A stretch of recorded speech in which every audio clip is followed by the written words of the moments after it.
Hallo meine Lieben, Bruce hier, BB2K Airsoft Channel. Ich freue mich, dass ihr heute wieder eingeschaltet habt, denn heute wird es giftig, daher schnell die Schutzbrille auf, denn heute zeige ich euch diese Giftspritze hier, die KWA bzw. KSC Scorpion VZ61, die es faustdick hinter den Ohren hat. Viel Spaß!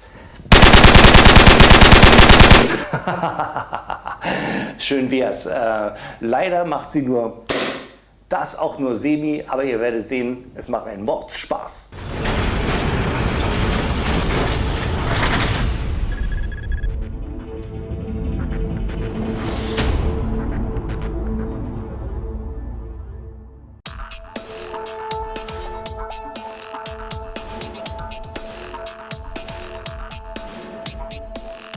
Ja, beginnen wir mal mit einem kurzen Unboxing der KSC Scorpion VZ61 in der Gas Blowback Version. Geliefert wird sie hier in diesem, ja, ich würde sagen, gar nicht mal so übel aussehenden Karton. Zum Lieferumfang gehört eine Anleitung, und zwar diese hier. Dann haben wir eine Tüte mit einem Hop-Up-Schlüssel zum Einstellen des Hop-Ups. Dann noch eine Tüte. Und zwar mit 6 mm BBs drin. Und als nächstes folgt das hier. Ein Metallgasmagazin mit einer Kapazität von 20 Schuss. Und jetzt, Ladies and Gentlemen, kommen wir zur Hauptattraktion des Kartons. Das hier. Die KSC Scorpion VZ61 als Gas Blowback Version. Der Holzgriff gehört hier nicht zum Lieferumfang, den habe ich nachgerüstet. Ihr bekommt die Scorpion mit diesem schwarzen Griff hier. Da ich es ja, ein bisschen mehr Oldschool mag, habe ich mich hier für diesen Holzgriff von Spear Arms entschlossen. Den gibt es in zwei Varianten hier. Das helle Holz, was ihr hier seht, ist die sogenannte Military Version. Und für alle, die es etwas dunkler mögen, gibt es auch eine sogenannte Beechwood Version. Die Kosten für den Griff liegen so bei 30 bis 40 Euro. Software Store hat wohl auch Spear Arms Griffe jetzt im Sortiment, da müsst ihr einfach mal reinschauen. Ja, ich packe einfach mal alle Links, die ich hier so zusammengesammelt habe, in die Videobeschreibung unten. Wenn ihr Lust habt, könnt ihr da ja mal draufklicken. Ja, zu den Kosten. Die KSC Scorpion kostet so zwischen 280 und 300 Euro. Hergestellt wird sie von KSC bzw. KWA. Da gibt es wohl nur einen Unterschied, und zwar was den Lower Frame angeht. KWA hat hier wohl einen Metall Lower Frame, KSC einen Kunststoff Lower Frame. Ob das stimmt, kann ich nicht sagen. Wer eine KWA Scorpion hat, der kann mal gerne unten in die Kommentare schreiben, ob das wirklich hier ein Metall Lower Frame ist. Das würde mich mal interessieren.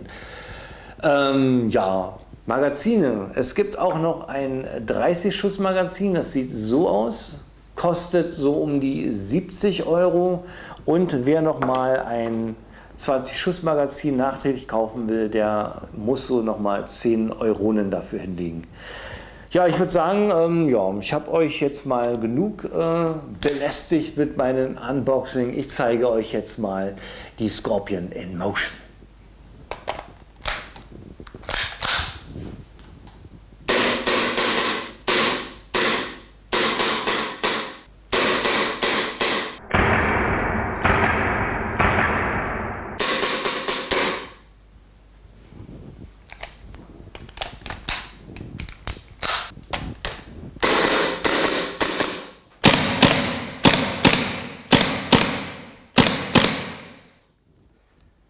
Die KSC Scorpion VZ61 macht eine Menge Spaß beim Schießen. Es ist ziemlich laut.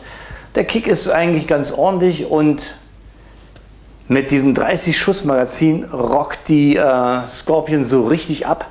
Und ich würde sagen, jetzt ist es Zeit für den Bodycheck. Die Scorpion sieht klein aus, ist auch sehr klein, aber was überrascht, ist das Gewicht. Denn mit 1,278 Gramm ist sie nur ein paar Gramm unterhalb der Real Steel, denn die Real Steel hat 1,3 Gramm. Die Scorpion hat im eingeklappten Zustand eine Länge von 273 mm und im ausgeklappten Zustand eine Länge von 513 mm. Wie ich euch ja bereits schon gesagt habe, oder besser gesagt, wie ihr es auch sehen könnt, ist die wirklich sehr kompakt gebaut, die Scorpion, also ideal als Backup oder auch für CQB-Spiele, wo wirklich lange Läufe stören in engen Räumen. Die Werte chronomäßig liegen bei 0,8 und 1,1 Joule laut Herstellerangaben. Ich werde nachher natürlich nochmal ein Chrono machen, um zu sehen, ob das auch so ist. Ja.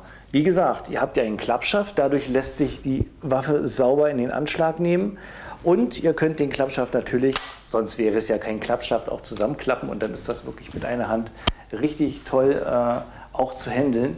Und ja, wie gesagt, das Ding passt überall rein und lässt sich super verstauen. Ja, und die Optik, tierisch genial. Der montierte Klappschaft lässt sich bei Bedarf abnehmen komplett. Dazu braucht ihr kein Werkzeug, kein Hammer, kein Meißel, keinen Schraubenzieher. Das geht wirklich ganz einfach mit der Hand. Ihr braucht hier nur diesen kleinen Knopf nach unten drücken und den Klappschaft seitlich wegschieben und schon habt ihr die Scorpion hier ohne Klappschaft. Das Montieren ist genau das gleiche. Wieder einfach nur hier ansetzen, Knopf drücken, reinschieben und schon ist der Klappschaft wieder dran. Kommen wir zu den verbauten Materialien der Scorpion. Sie ist überwiegend aus Metall gefertigt und hat auch einige Kunststoffteile, die sehr hochwertig sind und die schauen wir uns jetzt mal etwas genauer an. So, den Klappschaft, den mache ich mal ab, das macht die Sache etwas leichter. Und ja, kommen wir zu den Materialien und beginnen wir auch gleich mit dem Klappschaft. Wie ihr sehen könnt hier an meinem Magnet bleibt dieser haften. Der Klappschaft ist komplett aus Stahl gefertigt. Auch hier die Aufnahme ist aus Stahl. Das ist wirklich sehr wertig. Kommen wir zum oberen Teil der Waffe. Die ist auch aus Metall gefertigt, aber nicht aus Stahl, sondern nur aus Aluminium. Da haftet hier wirklich nichts. Der Ladehebel hier auf beiden Seiten ist ebenfalls aus Metall, aber nicht aus Stahl. Die Visierung hier vorne ist wieder aus Stahl. Auch der Pin. Die hintere Visierung, gucken wir mal, bleibt nicht haften, die ist aus Aluminium. Schauen wir uns die hintere Visierung noch mal etwas genauer an. Sie lässt sich nicht seitlich und auch nicht in der Höhe verstellen, aber man kann sie verstellen. Ihr seht hier die Angabe 75, das steht für 75 Meter, das wurde aus der Real-Steel-Welt übernommen. Die Visierung lässt sich umklappen, dann sehen wir hier einmal 150 und das steht für 150 Meter. Machen wir weiter mit dem Lower Frame, der ist hier aus hochwertigem Kunststoff gefertigt. Bei KWA soll der aus Metall sein, ob das so ist, weiß ich nicht. Wer KWA hat, soll bitte mal unten in die Kommentare schreiben, ob das wirklich so ist. Hier der verbaute Kunststoff wirkt sehr stabil und ich denke mal, der ist auch sehr haltbar. Schauen wir uns jetzt mal den Fire Selector genauer an. Der Feuerwehrhebel hat 3 Einstellungsmöglichkeiten. Einmal hier auf der Position Semi, dann haben wir die Position 0, das heißt die Airsoft ist jetzt gesichert, der Abzug lässt sich nicht betätigen. Dann haben wir noch die Position 20, das heißt Full Auto. Da wir hier in Deutschland sind, ist uns diese Funktion verwehrt und es ist auch so, dass die Airsoft hier dann nicht Semi schießt, sondern der Trigger ist auch bei Full Auto deaktiviert. Ich schalte nochmal um zum Zeigen auf Semi. Jetzt können wir den Abzug richtig durchdrücken. Der Mag Release hier ist ebenfalls aus Metall gefertigt, aber nicht aus Stahl. Dafür aber hier der Haltebolzen, der Lower und Upper zusammenhält. Der Abzugsbügel hier ist aus Stahl gefertigt und der Abzug hier leider nur aus Aluminium. Der Holzgriff hier, der ist aus Holz gemacht, ist, wie ich bereits erwähnt hatte, nicht Teil des Lieferumfangs. Ihr bekommt die Scorpion hier mit diesem Kunststoffgriff, der aber auch wirklich sehr wertig und auch sehr schwer und stabil ist. Wenn ihr den wechseln möchtet, ist das ganz einfach. Hier unten seht ihr hier diesen Sling Mount, der auch, ich zeige es euch nochmal, sogar aus Stahl gefertigt ist.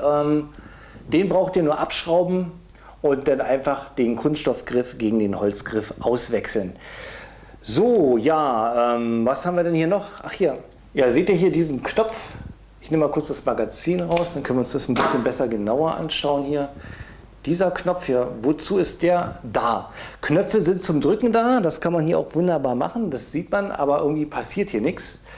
Dieser Knopf ist dafür da, um zu verhindern, dass die Airsoft geladen oder besser gesagt gespannt wird. Das kommt aus der Real Steel Welt. Wenn ich hier drauf drücke, lässt sich die ganze Geschichte hier nicht spannen. Das ist dafür da, wenn die Waffe geholstert wird, also in das Holster gesteckt wird, dass nicht durch Rieb die Waffe geladen wird aus Versehen. Solche kleinen Feinheiten finde ich einfach klasse und KSC hat daran gedacht, auch diese Funktion hier in die Airsoft-Variante mit zu übernehmen. Und jetzt haben wir uns ja die Außenwelt angeschaut und jetzt zeige ich euch mal, wie man die Scorpion auseinander nimmt und dann schauen wir uns mal die Innereien an. Lecker! Das Auseinanderbauen der Scorpion ist wirklich sehr einfach, man braucht keinerlei Werkzeug dafür und es ist wirklich nur ein Bolzen dafür zuständig und zwar dieser hier. Der braucht nur einmal reingedrückt werden, auf der einen Seite rausnehmen, da ist er. Und jetzt können wir die Airsoft vorne abschieben. Das ist der erste Teil. So, um den Verschluss noch zu entfernen, schieben wir jetzt den Verschluss ganz nach hinten. Und dann können wir nämlich auch diese Pins hier zum Festhalten ganz einfach rausnehmen. Ja, das hakt ein bisschen, so. Hier, erste Seite, dann drehen wir das um und dann können wir auf der Seite das auch rausnehmen. So. Und jetzt lässt sich der Verschluss komplett aus der Waffe ziehen. Also alles ganz einfach auseinanderzunehmen, wie ihr gesehen habt. Schauen wir uns mal die Innereien jetzt etwas genauer an. Der Verschluss, den ihr hier seht, der ist komplett aus Aluminium gefertigt. Die Federführungsstange ist aus Stahl. Die Halterung hier für die beiden Stangen ist aus Aluminium. Den Stift, den hatte ich schon erwähnt, der ist aus Stahl gefertigt, der Lower und Upper zusammenhält. Denn die beiden Spannhebel hier, die sind auch aus Aluminium gefertigt. Und jetzt gucken wir uns mal das System etwas genauer an. Wie ihr sehen könnt, sind viele Metallteile verbaut worden. Ganz wichtig, hier der Hammer, der ist sogar aus Stahl, das finde ich sehr gut. Dann hier der Pin, der das System mit dem Lower verbindet, ist aus Stahl. Ebenso kann man hier sehen, der Rahmen, der das System beinhaltet, ist ebenfalls hier aus Stahl gefertigt. Also ich bin eigentlich soweit zufrieden, was ich gesehen habe. Viele Metallteile im Inneren, im Äußeren sowieso. Stahlteile verbaut, hier wie der Hammer, auch Innereien hier vom Systemkasten sind aus Stahl. Das sieht so aus, als würde die Airsoft eine Weile halten können. Wie lange sie hält und wann die ersten Teile kaputt gehen, das kann ich natürlich nicht sagen, weil das Ding hier richtig brandneu ist. Aber es gibt es ja schon seit circa 2 Monaten. Vielleicht hat einer von euch da draußen die Airsoft schon so richtig in Betrieb gehabt und hat damit richtig rumgespielt und hat vielleicht auch ein paar Defekte. Oder kann sagen, dass die Airsoft immer noch hält. Wer dazu was weiß, schreibt es bitte unten in die Kommentarleiste, das würde mich sehr interessieren. Ich für meinen Teil baue die Scorpion jetzt wieder zusammen, denn es ist jetzt Zeit für den Chrono. Laut Herstellerangaben hat sie 0,8 Joule bzw. 300 FPS. Ich werde bei einer Raumtemperatur von 24 Grad auf das Chronogerät schießen bzw. in das Chronogerät. Und zwar mit 0,20 Gramm Bio-BBs und das Gasmagazin ist mit Walter Green Gas geladen. Ich bin gespannt, was ich erreiche.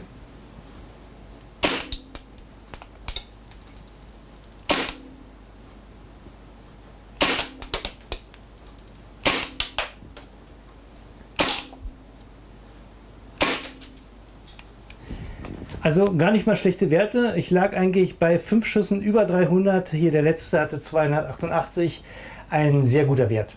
Der Chrono ist durch von der VZ61 Scorpion. Ja, und warum heißt sie Scorpion?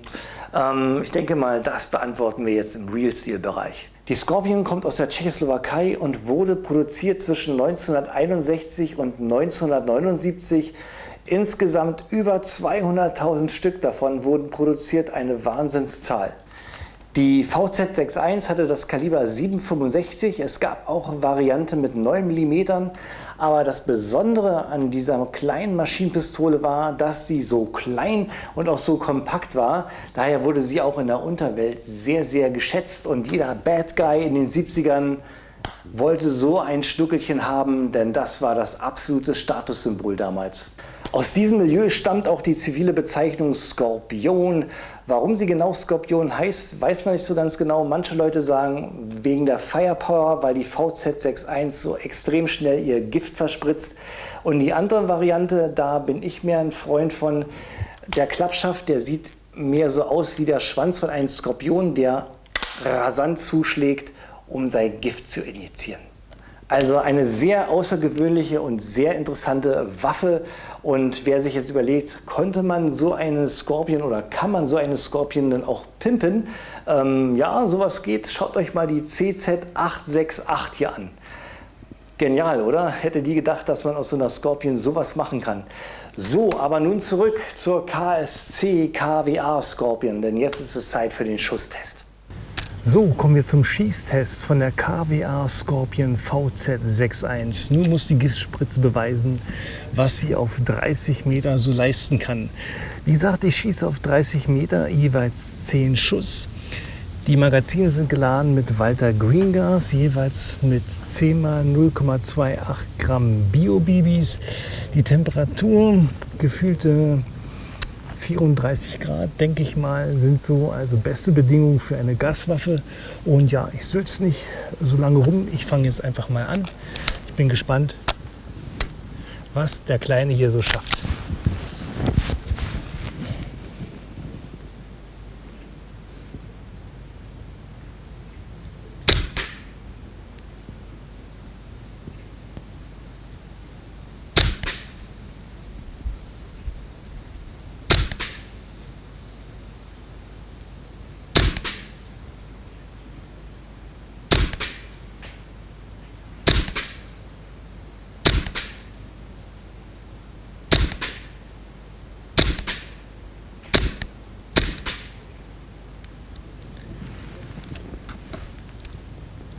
Das waren die ersten Schuss. Ich gucke jetzt noch mal schnell, was ich da getroffen habe. Vielleicht kann ich noch mal ein bisschen nachkorrigieren. Bis gleich. So, gar nicht mal schlecht, muss ich sagen. Ich muss noch ein bisschen mehr nach links zielen. Ansonsten ist das Trefferbild bis jetzt schon mal gar nicht mal schlecht. Machen wir nun die zweiten 10 Schuss.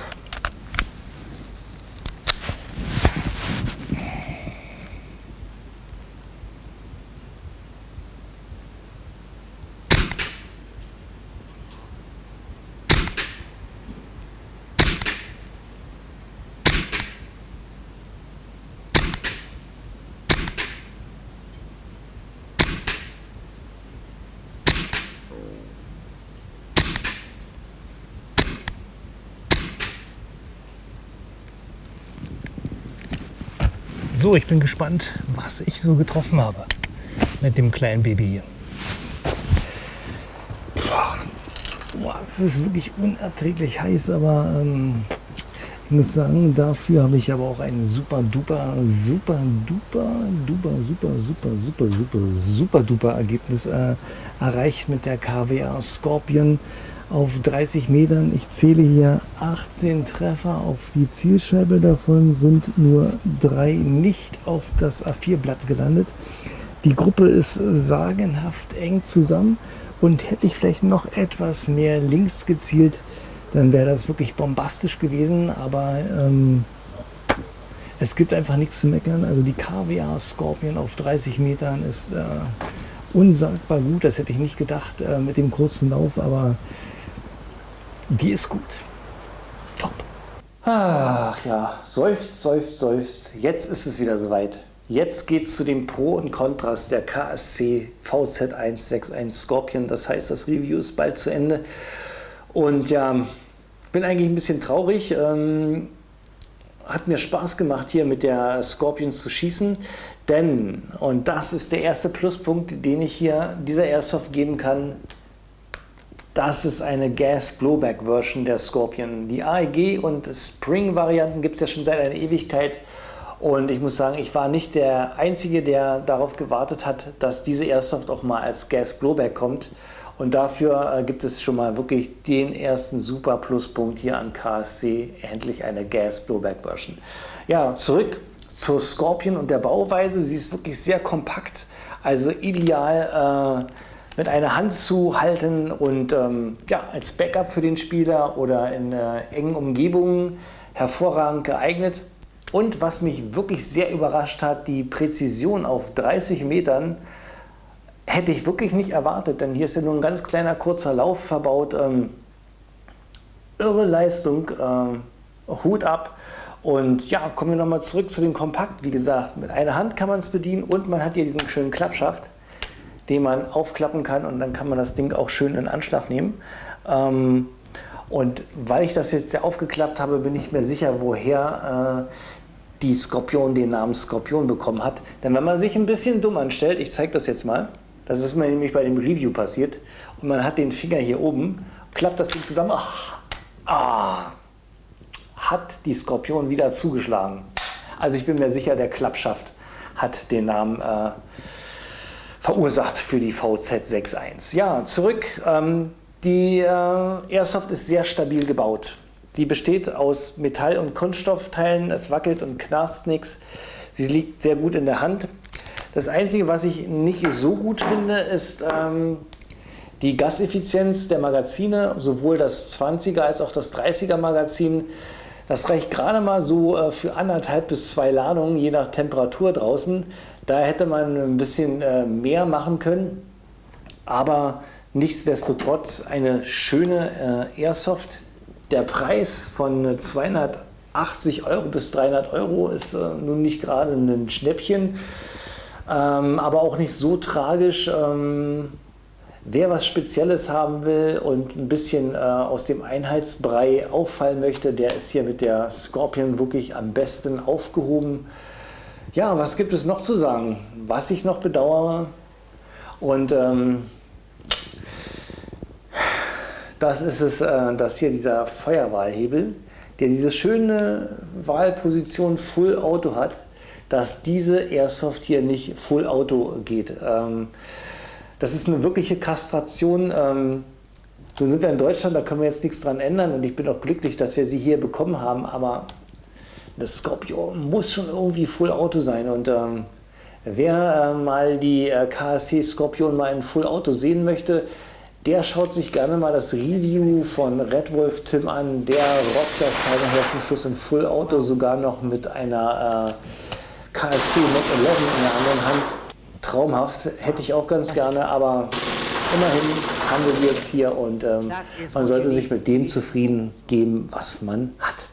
Also ich bin zufrieden mit dem, was ich habe, denn ich habe ja die KSC Scorpion hier bereits. Und ja, kommen wir zum Fazit. Zur Kaufempfehlung. Kann man sie empfehlen? Also für den Sammler auf jeden Fall. Das Ding gehört eigentlich in jede Sammlung rein. Auch für den Spieler würde ich sagen, es ist eine super Kaufempfehlung, vorausgesetzt er hat das Geld. Denn mit dieser Airsoft hebt ihr euch wirklich von der ganzen Masse ab. Wenn ihr damit auf dem Spielfeld erscheint, dann haben die anderen so eine Augen. Ich war auch überrascht über die Präzision. Hammerteil, also da kann man wirklich nichts falsch machen. Wie die Haltbarkeit ist, kann ich nicht sagen. Dazu ist sie viel zu neu. Ja, das war's. Das war mein Review hier zur Scorpion von KSC. Ich hoffe, ihr habt ein bisschen Spaß gehabt.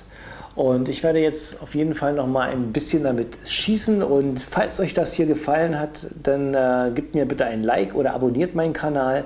Und ich würde mich freuen, wenn wir uns beim nächsten Review wiedersehen. Und jetzt wollen wir mal... Jetzt habe ich mir hier den Finger geklemmt, oder besser ins schönes Fleisch. Also die Scorpion ist wirklich richtig gefährlich.